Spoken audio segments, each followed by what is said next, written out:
সালাউদ্দিন সাহেবকে প্রশ্ন করলে আবার কখন নোটিশ দেওয়ার কথা বলে ফেলেন, তো সেই বিষয়টা নিয়ে সবসময় আমরা একটু সংকোচে থাকি। তো আমরা পুলিশ সংস্কার নিয়ে কথা বলছি, পুলিশের সুশৃঙ্খলা নিয়ে কথা বলছি। লাস্ট 1 মাস পুলিশের শৃঙ্খলা নিয়ে যখন আমরা স্বরাষ্ট্রমন্ত্রী মহোদয় তৈরি মাননীয় স্পিকার, মাননীয় সদস্য জি বলতে দেন। মাননীয় সদস্য লেট মি হ্যান্ডেল। মাননীয় সদস্য, আমাদের পার্লামেন্টারি প্রসিডিউরে আমরা যাই।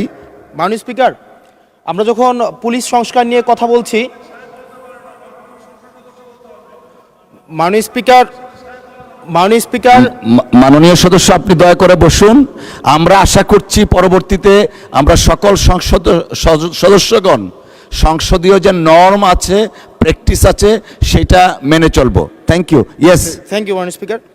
মাননীয় স্পিকার, পুলিশ সংস্কার নিয়ে যখন আমরা কথা বলি বা পুলিশের যে বিষয়গুলো, তৃণমূলের কিছু পুলিশের অনেক সমস্যা রয়েছে ইনস্ট্রুমেন্টাল। যেমন পুলিশকে যখন তদন্ত করতে পাঠানো হয়, ওই তদন্তের খরচ কিন্তু থানা থেকে দেওয়া হয় না, আর যেটা দেওয়া হয় সেটা কিন্তু অপ্রতুল। আমরা যখন পুলিশকে একটা কাজ করতে দিচ্ছি কিন্তু বাজেট দিচ্ছি না, পুলিশে একটা কালচার প্রচলিত রয়েছে, সেটা হচ্ছে ম্যানেজ করে নাও। এই ম্যানেজ করতে গিয়ে দেখা যায় পুলিশ দুর্নীতির বিভিন্ন কাজে তারা কনভেনশনালি জড়িয়ে পড়ে। যেমন কিছুদিন আগে আমাদের 26শে মার্চের প্রোগ্রাম হয়েছে, এবং সেটা হচ্ছে সবাই জানে, এই 26শে মার্চের প্রোগ্রামে যে বাজেট দেওয়া হয়েছে প্রশাসনকে, সেই বাজেট এবং প্রোগ্রাম করতে গিয়ে যে খরচ হয়েছে সেটার মধ্যে কিন্তু আনুপাতিক অনেক ধরনের ব্যবধান রয়েছে। তখন যে কাজটা করতে হয়, পুলিশ ব্যবসায়ী থেকে, তারপর হচ্ছে তার এলাকার বিভিন্ন প্রতিষ্ঠিত মানুষ থেকে কিন্তু অর্থ উঠাতে হয়। আমার মাননীয় স্বরাষ্ট্রমন্ত্রীর কাছে প্রশ্নটি হচ্ছে, এই যে পুলিশের যথাযথ বাজেট দেওয়া হবে কি না, যাতে করে তাদের যে রুটিন ডেইলি অ্যাক্টিভিটিগুলো রয়েছে সেই ডেইলি অ্যাক্টিভিটিগুলো যথাযথভাবে তারা পরিচালনা করতে পারে, এবং তাদেরকে যেন ম্যানেজ করে নাও কালচারে যেন না যেতে হয়, এবং কোনো ধরনের দুর্নীতিতে যেন তাদেরকে যুক্ত না হতে হয়। ধন্যবাদ।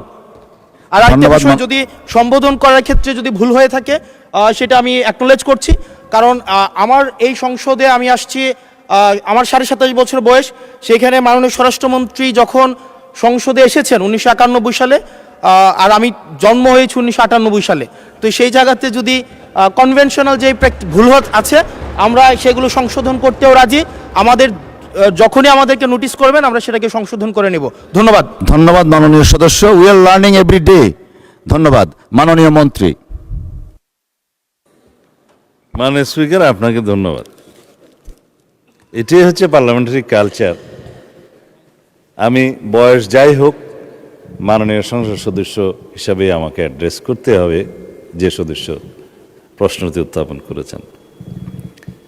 আর্লি এজে পার্লামেন্টে আসাটা একটা সৌভাগ্যের বিষয়। আমরা সবারই উজ্জ্বল ভবিষ্যৎ কামনা করি।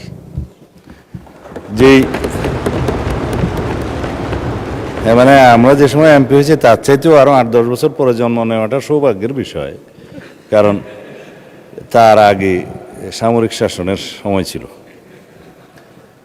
যে প্রশ্নটা মাননীয় সদস্য উত্থাপন করেছেন, বাজেটের মন্ত্রী তো আমার পাশে আছে।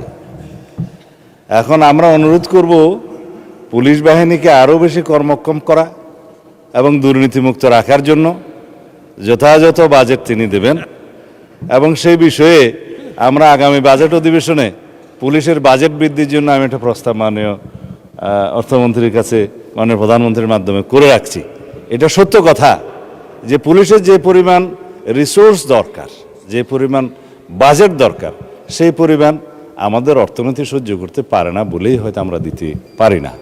তবে আমরা একটা ট্রান্সপারেন্ট এবং জবাবদিহিমূলক পুলিশি ব্যবস্থা যদি কায়েম করতে চাই, পুলিশ যেন অন্য কোনোভাবে ম্যানেজ করার কালচার থেকে বেরিয়ে আসে, সেটা আমাদেরকে নিশ্চিত করতে হবে।